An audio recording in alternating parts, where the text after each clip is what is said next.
Wow, hello everyone. Wow, Hello. we're back. Welcome back. This is the NgoVo Convo podcast. I'm Veronica, and I'm joined by Harrison. He's over there somewhere to my left or right. I don't know. He could switch it up. Never. Who knows? And we're both just here wanting an excuse to talk about anything that entertains us. But really, we're trying to clean up our never-ending backlog. It's working. It's going through it. Is this backlog or is just No, keeping up? This is keeping up. Ah. But some would say it's two people. It's Harrison and I. Two people conversing. Like NgoVo Convo and NgoVo Convo spot right above my head, right there. Wow. Genius. Thanks. Wow. Appreciate it. Wow. Because you can watch every episode on YouTube or listen to it as a podcast by searching up NgoVo Convo on your podcast service of choice. We're everywhere. I believe. Yeah. And this video is also sponsored by Olipop, but more on that later. And in this episode, as Harrison graciously told us, we're catching up on season. This is winter season. Or fall, I should say fall. Because Rurouni Kenshin season 2 started in the fall. Oh, yeah. Fall and winter, yeah. So, we'll be talking about Rurouni Kenshin season 2, the reboot. I just want to add that little reboot there. So if you haven't finished the season, it just ended last week. I think last Thursday as of recording. Go watch it. There's 23 episodes. I think 23, 24. Around there. Check for you. But yeah. And then, Oh, just they watch do it that. over Never the mind. weekend. They do that thing where they like continue the number. Oh, yeah. Wait, no, never mind. I'm wrong. Here's Kyoto. Yeah, 23. Yeah. Just take a week to binge. That's all you really need. Yeah. But yeah. Not too You long. can come back to us. Yeah, not too long. But Harrison, I think between season 1 and 2, it wasn't that long of a break. I think it was like a year, maybe? Good if I remember question. The last episode of season 1 aired in December 2023. And then the first episode of season 2. It's almost a year. It was almost a year. In October. It aired Okay, October 2024. Yeah, that's not too bad. But if I remember correctly, you did not read the manga, but you watched the original, right? All of it. Is that what I'm I watched it on correctly? Toonami and I'd say till the end of this season roughly. And Okay. whatever Kyoto is Yeah. wherever I stopped in the OG run. I did not Okay. watch the season afterwards because then I heard it was all It was like off the rails. anime original Yeah. filler stuff. Yeah. Okay. Yeah, so they called this like Rurouni Kenshin season 2 like Kyoto Disturbance. Yes. So I think this is where your knowledge ended. No, it's the end of the next stuff. Okay. Yeah. I finished this whole section with this guy. Oh, nice. Yeah. Okay, that's good to know. But it's been long enough that I don't remember. Like you just don't remember. I remember the details. some things, but this is honestly a fresh watch is what it feels like because Yeah. when I'll watch with my wife, she'll remember stuff still because she was a bigger fan and read and watched and consumed all forms of media with Kenshin, while I just watched the anime. Because did you watch live action? As usual. No, I did not, but I heard it wasn't that great. Oh, I think I heard the flip side. Really? Yeah. I heard it wasn't that great. I heard it's actually a decent live action. Oh, interesting. Okay. Yeah, it's actually maybe I'll have to check it out. yeah, but could be wrong. Comment down below. Let us know. But Harrison, your non-spoiler thoughts. Continue into the reboot. It's good. I think it feels like it gets to the point because I remember this whole section either didn't take long or it dragged on certain sections of the plot. Yeah. It felt like it actually kind of kept going. I think there's only 2 episodes where it felt fillery, but it was actually giving backstory on certain aspects of certain characters, or mainly for Kenshin. And overall, I think it was good. I probably feel like this would be a fun binge. I don't know, because I did take a break for a bit watching this, and then I kept going, and I was like, okay, cool, it's still good. Or it's not that it was bad. I didn't stop because it was bad. I think I just had didn't have time. Do you think it was slow at some parts? Yeah, I think I will say, like I said, it got to the point, but then I feel like some of those points were also just like, it was needed, but it felt, it was the low, but it was, to me, it was still fine for the flow, right? Yeah. Yeah, I think I agree with you, especially like in the middle, like episode like 9 and through like 14 for me. I like had to binge it. Yeah. Because it was a bit slow. Like they did like a good like backstory, and then just kind of like, you know, they didn't want us to like see the whole travel way, right? So I think when we're talking in terms of, so when I'm comparing is comparing to the OG run, and I could be wrong. Like I said, it's been so long since I watched it, and it feels like it gets to the point. But you're right. If I were to just objectively look at only this anime as is, or this season as is, it was, the build-up took a bit, and then even like if you were critical, I think even the payoff took a bit too. At the end, yeah, a little bit. Yeah. Yeah, I think so. Yeah. So I think overall, I think I'm just a sucker for Kenshin because it's like nostalgia for me. So it's just good overall, and I still think it's really fun. Like, and I still think the action is a lot more gruesome than what it used to be. No, yes, because I agree. Back then they would censor it in a certain way where it was still gruesome, but it was like shadows of something, right? Or it's like, oh, blood splatter of this. I feel like no, they went all out. But some of the fights, I know some people will compare like the fights to the old, like the 90s one where it was more dramatized in the old one. While here it's like good action, but I'd say it's like expected with the animation style. Yeah, I agree. I actually like the animation style here. It's very clear, and like the color palette was really nice to see, I think. Especially if you watch, the OG versus like the reboot. Yeah, and I think this is more of like, it's more of a, if we're just comparing, I enjoy this more because it's kind of more straightforward to watch. I think this reboot definitely cuts out the fluff. Yes. Yeah. Even though we're saying like it's slow, but it does. There was okay, and I will say like certain characters are more not as annoying. Yeah. I was gonna say, what I was actually gonna say is like they're unbearable in the original run, in my opinion, and that's me watching when I was younger already. Yeah. And then that's from what you remembered. Yeah, and then now when I'm watching, I was like, oh, actually, this is really cool. This is fine. Like, it's good. And that is probably because this is supposed to be more geared towards the manga, so or pulling more from the manga than before. So yeah, no, I totally agree. Well, there is a season 3 that was announced. I hope so. Yeah, so, I mean, if they didn't announce that, I would have been like, what? Where are we going with this? It's been consistently good. I think it's a very good remake, and I'm still enjoying season 2. And I still recommend people to watch. I still recommend people to watch this actually already. Like, whenever someone's like, hey, I need something to watch, I'm like, have you started Kenshin? Because you should. Yeah. No, this is definitely a recommendation. For sure. Yeah. But yeah, do you have any other non-spoiler thoughts? No. It's good. Okay.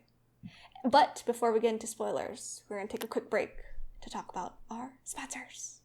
This episode is sponsored by Olipop, the soda your gut will thank you for. Yes, I'm talking to you. All of you. All right. Have you ever missed that classic soda pop feeling? You know, the fizz, the flavor, but without the sugar crash. And the guilt trip. Yeah, me too, me too, me too, you too, Harrison too.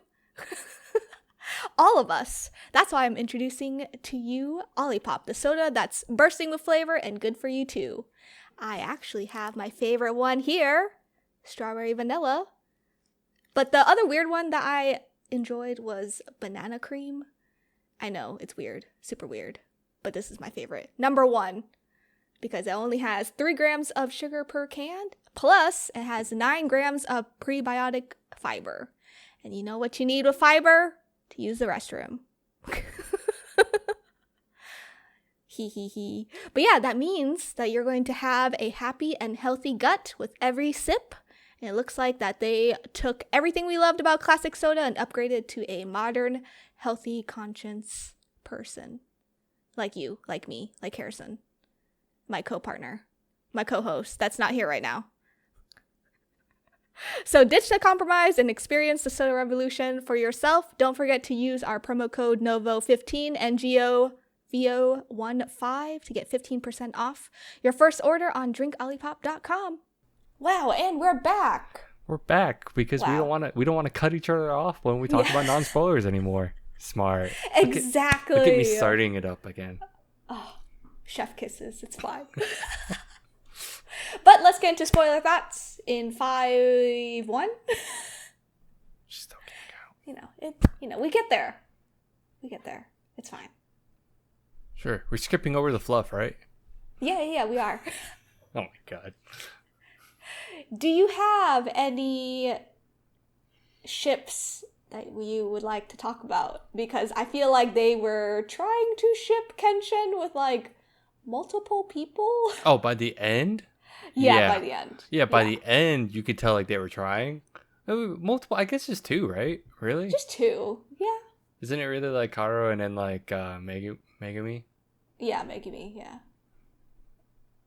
Which I feel like Megumi is just like that fun like 90s like, hey, we're going to throw a wrench into this and be like, hey, here's another I know, one. right? But it does feel, I guess maybe it is more on the nose. I don't know, maybe. I feel like they were...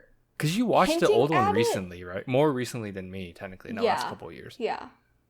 No, they did. I think this one, they definitely hinted it a lot. Okay. Like, even though the OG one, like, you could tell by, like, the dialogue or, like, the blushing, but in the reboot, they're definitely just like, oh, but, like, Kenshin's traveling to Kyoto. What are you gonna do?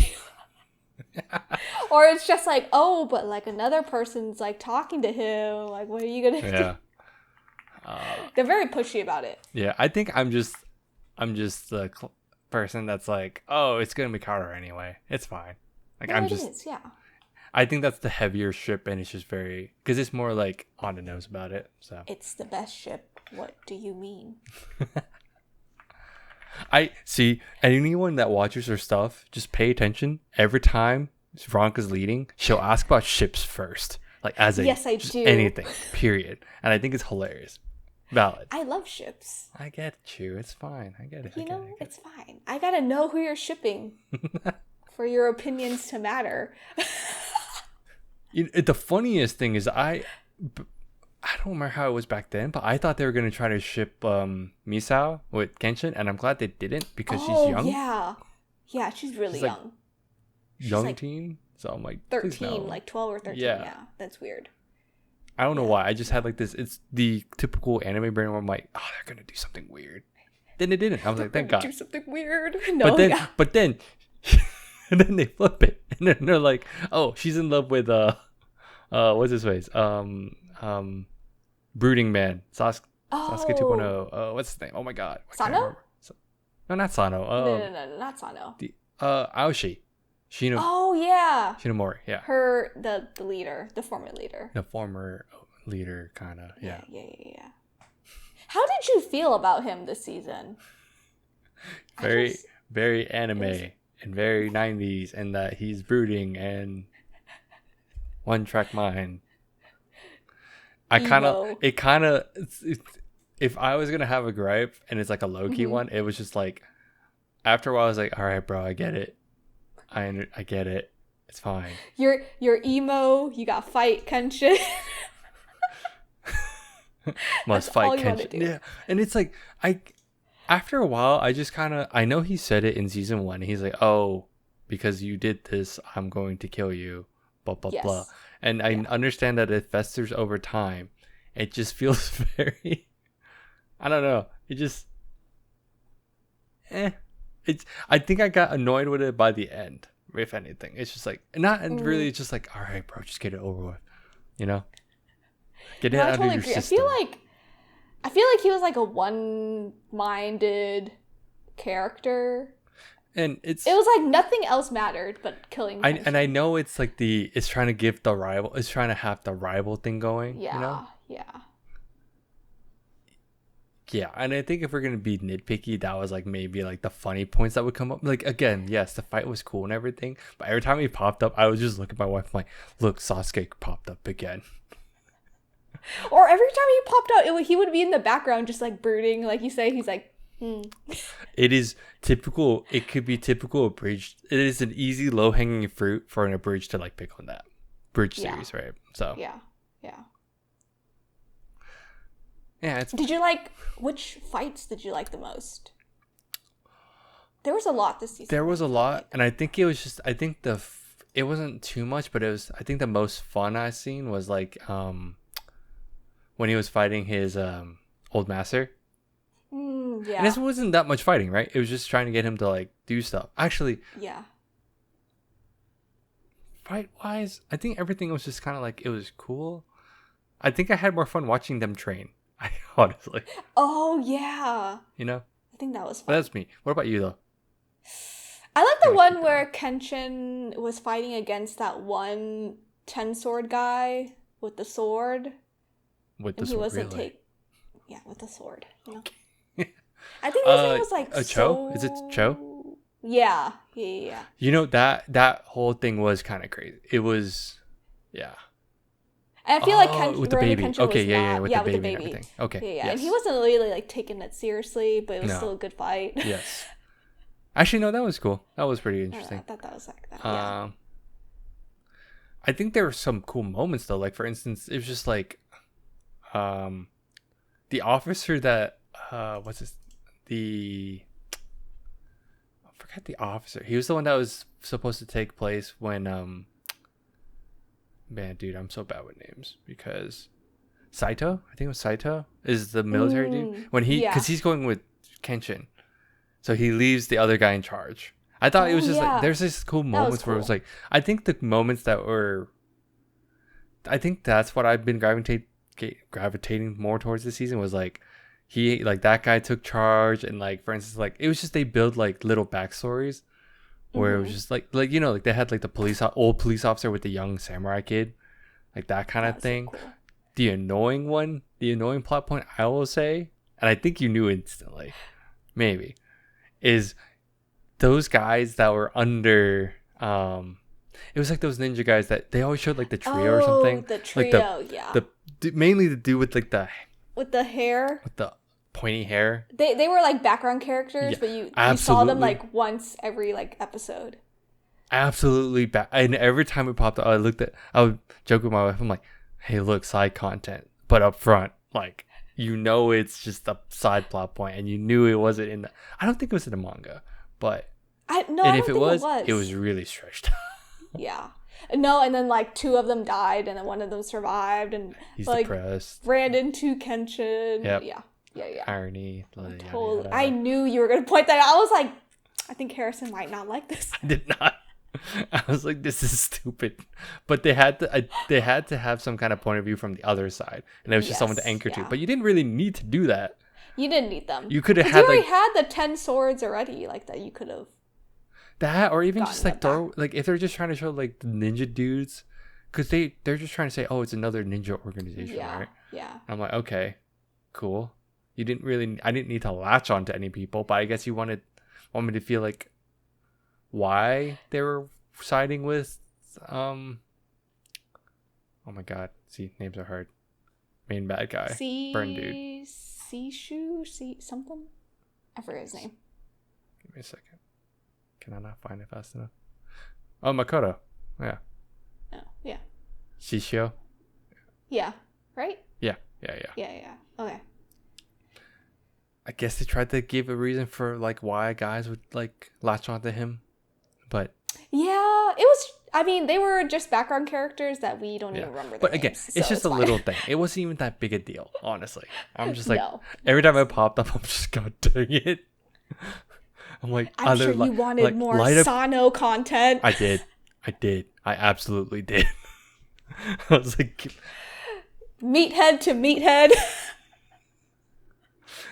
Except because, oh my gosh, one day Harrison was chatting me, and I think it was like the end of like this season. Like we had like 2 or 3 more episodes, and Harrison goes, I want more Sano. content, please. And I was like, I knew it, you little meathead. I knew it. He's so funny. He's so dumb. Except I love, so again, actually one of my favorite moments, because Sano's like my favorite of like the main group, right? Because he's just back then I thought as a kid I thought he was super cool, and then now I'm like, oh no, he's just dumb, but he's also cool. But like I think the funniest thing was like Makoto was like, oh, I recognize these two, and then who's this guy? Who cares about this guy? And then all of a sudden by the end he's like, Sano's actually recognized as like a threat, and he's like sent an invitation. And I forgot that was a thing, and I was like, I just assumed like so funny. I just like that they show like, oh, Sano earned his rep, and it's really dumb, but it's just great. He's just punching things. That's all he's doing. No, really, yeah. Punching things, throwing like bombs. That was it. You know what I was afraid of? The naming convention was like Kyoto Fire like part 1, and it was like at the very end, and I think we had like maybe like 6 episodes left. In my head I was like, oh no, is this gonna be like the rest of the season? It ended up being like 3 parts. It was 3 parts, and it really was like, oh no, is this the last 5 episodes? Like the last, yeah, exactly. I was just like, oh no, whenever someone does like blank blank part 1 at the end of the season, like it's just gonna end it like that. Yep. But they did not. It was legit just like, hey, here's the Kyoto Fire. Here's like the next portion. Yeah. Yeah. You know who I also enjoyed, like I was waiting for them to show, was his master. I know I lightly started talking about it, but I really like his master too. Also a meathead. Big man. Yeah. Big boy. That's like your typical like 90s like it absolutely version is. And the best part is I think he's like what, like 12? Is he 30? Or is he like 28? 9 or something. He's like close to 30, and I'm like, yeah, dang. I mean, we're a little older than that now, so you can't say you can. No, I think that was my gut reaction. Is once I heard his age, I'm like, dang, that sucks. But wait, hold on. No, wait, hold on. I'm searching it up. No. He is. No, here he says he's 43. That makes sense. Oh. See, that makes sense. Maybe they met earlier. But let me check this. Google might be wrong. Let me see. Interesting. Either way, he's a big man. That's all I'm gonna say. Absolutely. Anyway, no, it's fine. Every time like a big meathead pops up in Rurouni Kenshin, I'm reminded of Harrison, because he's a meathead in real life. I'm gushing. I was like, yes, he's a meathead in real life. I'm a toned down gym bro now, okay? It's fine. Okay, whatever. Did you have any other cons? Any other characters you didn't... Or you felt like shouldn't have been there? I don't know about... I think I talked about the main ones that felt like it... Because here's the thing. Okay. If I'm going to be critical, that amount of time, I wish we got more of like the... What's the group? Was it 13? So... How many swords are there? You know, like everyone... It's like the 10 swords. The 10 swords, okay. Yeah. Is it 10 swords? Or is it just the Cho guy that's the 10 sword? I thought it was the 10 swords. No? No, hold on. Google being weird. Yeah, it's called the 10 swords. Okay. Yeah. Alright, that's fine. Cool. Did you wish there was more of that? I wish we got a little bit more, but again, I don't say it enough because I'm worried that they would just juggle back and forth. Because again, I will say I think we got enough as well, so it's not the worst. Yeah, I feel like in the original we saw a little bit more of them, so maybe in the next part we'll get more. And that's why I'm holding off on like being super gripey about it, because I'm like, okay, maybe they'll incorporate it more. Because again, I haven't read the manga, so I don't know the flow. It's good. I forgot you did read it. Okay, yeah. Yeah, I did read it, yeah. Better than me. No, it's good. It's good. Yeah. Yeah, I think that would be like my wish. I wanted to see more, but I think you're right. Maybe it was shown more in the original, but who knows? Yeah. They could have flipped it, because you never know. Season 3 could have more. And then maybe we'll complain about it being too much next time. The only funny thing I will say is it just feels unrealistic. Like they just show what feels unrealistic is like how they're was it the Oniban, the main ninja group that we were following. Oh yeah. It just feels Oniwanaban. Yeah. Group. Oni something. Oniwana. Yeah, it's fine. You know what I mean? Yeah. Like that. Yeah. It just feels unrealistic that there's actually just 5 or 6. 5 of them, yeah. Even though they have a vast network, right? And I know it's just a Kyoto network type deal. It just feels like it would have been cool that they had a few more, but feels weird. It just feels weird. Yeah. Feels like a weird plot point, but it's fine. I understand it's like they're the main ones. It's just funny that I'm like, And I understand that half of the guys went with left to go Aoshi. Yeah. Aoshi, and it's just okay, that makes sense too, I guess, but it's fine. Yeah. I want to add, I know we lightly mentioned it in the pre or non-spoiler section. I really do. I need to see, but have you seen anyone complain about animation like style? I guess again still. Okay. No. And I just remember seeing people talk about it the first season, and maybe that's just it came back, right? So I think it was just like it came back, and they were kind of shocked. Yeah, but then like I think this is way more. They have when it's violent, it's like violent. Like you see them like that one dude that's like, oh god, with his when nails. He pulled his nails and he like pulled it out. I was like, oh, that is crazy. Okay, it's nasty. Yeah, it's a bit nasty. Yeah, but I think there's moments like that where it's just like it is the palette's like very bright, but then all of a sudden it gets very violent, like 0 to 100 fast. But then that's it. Which is what I like. But then it drops. That's what I like. Yeah. It's very nice. Yeah. So. Not saying violence is the answer, but. No, yeah, it's like not saying that that's what makes a good show. Yeah. But I think comparing to the OG one, right? Like I think the OG one had like the very like edgy, like dark vibes going for sure. And a very good like way to get a kid excited for like samurai stuff. Like you. It did its purpose. It did. It worked. It worked. It worked. Toonami worked its magic. But yeah, I think overall it was just I think they kept it up, and I'm glad they didn't dial it back or anything. Like dial it back, yeah. Yeah. No, I agree. But yeah, do you have anything else? Comments, concerns, closing thoughts? What I've learned is I don't remember much of the Kyoto Fire section. I just remember the next part more. The next part? Yeah, okay. That's what I remember more. And I'm like, oh, I keep remembering stuff. And I'm like, when did they? Because I'm misremembering the next part setting. Is more memorable. Yeah. I kept thinking of like a setting, and I don't want to spoil it or anything. But yeah, I kept thinking of the next section. And I'm like. You probably switched it. I did. Because I kept looking at my wife. I'm like, aren't they supposed to be at this one place now at this point? She's like, no. That's the next spot. I'm like, oh, okay. Harrison, I can see you just watching this and be like, huh, I thought we were supposed to be here by now. No, it really, that's why I felt like maybe it is slow. Maybe I'm not remembering. Like, I could have sworn this went by either faster or they dragged some parts, but yeah. Oh my god. But this was also during when like they would just release it on Toonami and there would be reruns upon reruns. Yes. So then what do I know at this point? Maybe I just remember a shit ton of reruns, but it's fine. Yeah. Okay. That's all I have. Cool. We recommend it. That's all I gotta say. It's fun. At this point, if you're watching this, you're probably just looking for nitpicks at this point. But you kept watching, right? As a viewer. You can leave the comments below. Yeah. What your nitpicks were. Yeah. Or not.